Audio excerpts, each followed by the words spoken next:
Hi friends, മാങ്ങയുടെയൊക്കെ സീസണായി തുടങ്ങിയല്ലോ. ഇന്ന് ചെയ്യുന്നത് മാംഗോ ചുന്ത റെസിപ്പിയാണ്. പുളിയും മധുരവും എരിവും മസാല ടേസ്റ്റുമായിട്ടുള്ളൊരു മാംഗോ പിക്കിളാണ്. ഇതുപോലെ ചപ്പാത്തിയിലൊക്കെ സ്പ്രെഡ് ചെയ്ത് കഴിക്കാനും അതേപോലെ തന്നെ നാരങ്ങയുടെ ഈന്തപ്പഴത്തിൻ്റെയൊക്കെ പിക്കിള് ബിരിയാണിയുടെ കൂടെ കഴിക്കുന്നവരുണ്ടല്ലോ, അതുപോലൊക്കെ കഴിക്കാനും ബെസ്റ്റാണ്. ഒട്ടും എണ്ണ ചേർക്കാതെ ഉണ്ടാക്കുന്ന പിക്കിളാണ്. അതുപോലെ ഫ്രിഡ്ജിൽ വെക്കാതെ കുറേ കാലം വെളിയിൽ തന്നെ സൂക്ഷിക്കാനും പറ്റുമേ. ഒരു മാങ്ങയിലാണ് കാണിക്കുന്നത്. മാങ്ങ നല്ലവണ്ണം കഴുകിയതിന് ശേഷം ഒന്ന് തുടച്ചെടുക്കണം. ഇനി തോലെല്ലാം നല്ലവണ്ണം ചീകിയെടുക്കണേ. ഇതുപോലെ ആ പച്ച ഭാഗമെല്ലാം നല്ലവണ്ണം ഒന്ന് ചീകിയെടുത്തിട്ടുണ്ട്.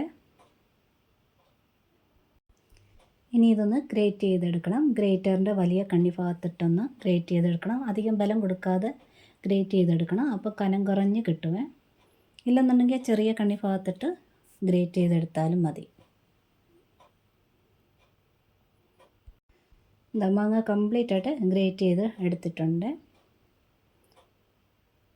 ഇനി ഇതൊരു ബൗളിലോട്ട് മാറ്റുകയാണ്. ഏകദേശം ഒരു 1.5 കപ്പോളം ഗ്രേറ്റ് ചെയ്തതിന് ശേഷം കിട്ടിയിട്ടുണ്ട്. ഇനി കുറച്ച് ഉപ്പ് ചേർക്കുക, കുറച്ച് മഞ്ഞൾപ്പൊടിയൂടെ ചേർക്കുകയാണ്. ഇനി ആ ഒരു കപ്പിന് തന്നെ ഫുള്ളായിട്ടും 1 കപ്പ് പഞ്ചസാര ചേർക്കുകയാണ്. പഞ്ചസാര 230 ഗ്രാമാണ് എടുത്തിട്ടുള്ളത്. ഗ്രാം കണക്കിന് പറയുകയാണെങ്കിൽ ഗ്രേറ്റ് ചെയ്തിരിക്കുന്ന മാങ്ങായി 230 ഗ്രാം ഉണ്ടായിരുന്നു. മാങ്ങയുടെ അളവും പഞ്ചസാരയുടെ അളവും ഒരേപോലെ എടുക്കണേ. 2-3 സ്പൂൺ പഞ്ചസാര കൂടുതലായിട്ട് എടുത്താലും കുഴപ്പമില്ല. ഒട്ടും മധുരം കുറയാൻ പാടില്ല. വേണമെന്നുണ്ടെങ്കിൽ പകുതി പഞ്ചസാരയും പകുതി ശർക്കരയായിട്ടും ചേർക്കാവുന്നതാണ്. ഭയങ്കര പുളിയുള്ള മാങ്ങയാണെങ്കിൽ ഉപ്പും മഞ്ഞൾപ്പൊടിയോടെ ചേർത്തിളക്കിയതിന് ശേഷം ഒരു 15-20 മിനിറ്റ് നേരത്തെ തന്നെ വയ്ക്കുക. അതിനുശേഷം നനവില്ലാത്ത കൈ കൊണ്ടൊന്ന് അല്പം പുളി ഒന്ന് പിഴിഞ്ഞ് മാറ്റി കളയാവുന്നതാണ്. എന്നിട്ട് പഞ്ചസാര ചേർക്കുക. പുളി കളഞ്ഞു എന്ന് വിചാരിച്ച് പഞ്ചസാരയുടെ അളവ് കുറയ്ക്കാൻ പാടില്ല. മാങ്ങ എടുക്കുന്ന അതേ ഗ്രാമിൽ തന്നെ പഞ്ചസാര എടുക്കണം. ഉപ്പും ഒക്കെ ചേർത്തത് കാരണം മാങ്ങയിൽ നിന്ന് വെള്ളം വിടാനായിട്ട് തുടങ്ങും. കൂടെ തന്നെ ആ പഞ്ചസാരയും അലിയാനായിട്ട് തുടങ്ങും. നന്നായിട്ട് മിക്സ് ചെയ്തെടുക്കണേ. കുഴഞ്ഞു വരുന്നുണ്ട്. ഇതൊരു 3/4 മണിക്കൂർ ഇല്ല 1 മണിക്കൂർ നേരത്തേന് ഒന്ന് മൂടി വെക്കണേ. ഇത് ഏകദേശം 1 മണിക്കൂറായിട്ടുണ്ട്. പഞ്ചസാരയെല്ലാം നല്ലവണ്ണം അലിഞ്ഞിട്ടുണ്ട്. നല്ല ലൂസായിട്ടുണ്ട്.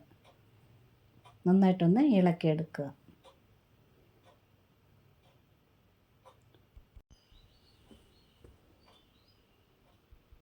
ഇനി ഗ്യാസിൽ ചൂടുകട്ടിയുള്ളൊരു പാത്രം വയ്ക്കുക. നോൺ സ്റ്റിക്ക് പാത്രം എടുക്കുന്നതായിരിക്കും നല്ലത്. മാങ്ങ ഒഴിച്ചിട്ടുണ്ട്.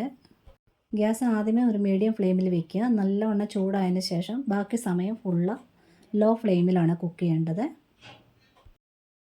ഫുൾ ഫ്ലെയിം വെച്ച് കുക്ക് ചെയ്യുമ്പോൾ പെട്ടെന്ന് അങ്ങ് പഞ്ചസാര അങ്ങ് കട്ടിയാകും, മാങ്ങ വേകാതെ തന്നെ. പിന്നെ ഈ പഞ്ചസാര ലൈനിൽ കുക്കാവുന്നത് കാരണം മാങ്ങ വെന്തുടഞ്ഞൊന്നും പോകത്തില്ല, അങ്ങനെ തന്നെ ഇരിക്കുമേ. അതായത് നല്ലവണ്ണം ഒന്ന് ചൂടായിട്ടുണ്ട്. ഇനി ലോ ഫ്ലെയിമിൽ വെച്ചിട്ട് ലാസ്റ്റ് വരെ കുക്ക് ചെയ്തെടുക്കണേ. ഇളക്കിക്കൊണ്ട് തന്നെ ഇരിക്കണം. പഞ്ചസാര കുറേശ്ശെയായിട്ട് കട്ടിയാകാനായിട്ട് തുടങ്ങും.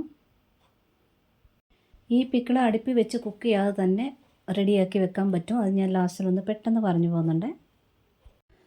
പഞ്ചസാര കുറേശ്ശെ കട്ടിയാകാൻ തുടങ്ങുമ്പോഴത്തേന് ഒറ്റനൂൽ പരുവത്തിൽ കിട്ടണം. അതാണ് അതിൻ്റെ കറക്റ്റ് പരുവേ. അത് പ്രത്യേകം ശ്രദ്ധിക്കുക. ഇത് ഇടയ്ക്കിടയ്ക്ക് ഇങ്ങനെ ഇളക്കിയെടുത്ത് ചെക്ക് ചെയ്തുകൊണ്ടിരിക്കണം ആ ഒരു പരുവത്തിൽ വരാൻ വേണ്ടി.